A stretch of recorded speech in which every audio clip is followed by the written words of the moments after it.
निरीक्षक राज्य उत्पादन शुल्क भरारी पथक सांगली या कार्यालयाकडील गुन्हा रजिस्टर क्रमांक 204/2024 अन्वये दिनांक 20 ऑगस्ट 2024 रोजी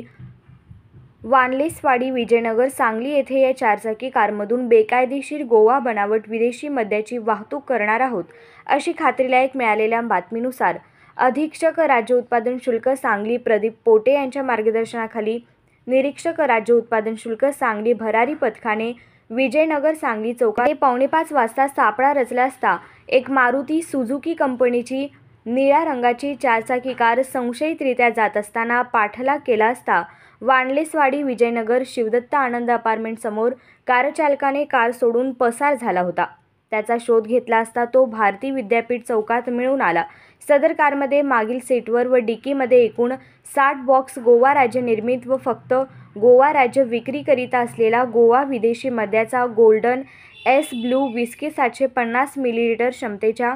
व 180 मिलीचे विदेशी मद्यसाठा जप्त करण्यात आला। सदर गुन्ह्यामध्ये कारचालक वैभव मनोज कांबळी वय वर्ष 22 सध्या राहणार मातृछाया निवास लक्ष्मीवाडी तालुका कुडाळ व मूळ राहणार Ganesh apartment college road Laxmi Vishnu हॉलजवळ कवली सिंधुदुर्ग जिल्हा सिंधुदुर्ग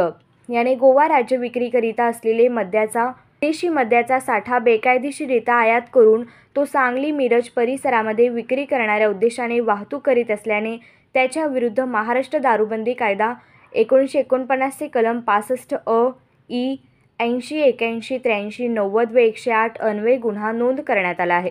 सदर गुन्ह्यामध्ये 4,10,400 इतक्या किमतीचे गोवा मद्यासह फ्रॉन्स चारचाकी वाहन जिचा क्रमांक MH07 AS 0216 व मोबाईल संच असे एकूण 17,20,400 किमतीचा मुद्देमाल जप्त करण्यात आला आहे।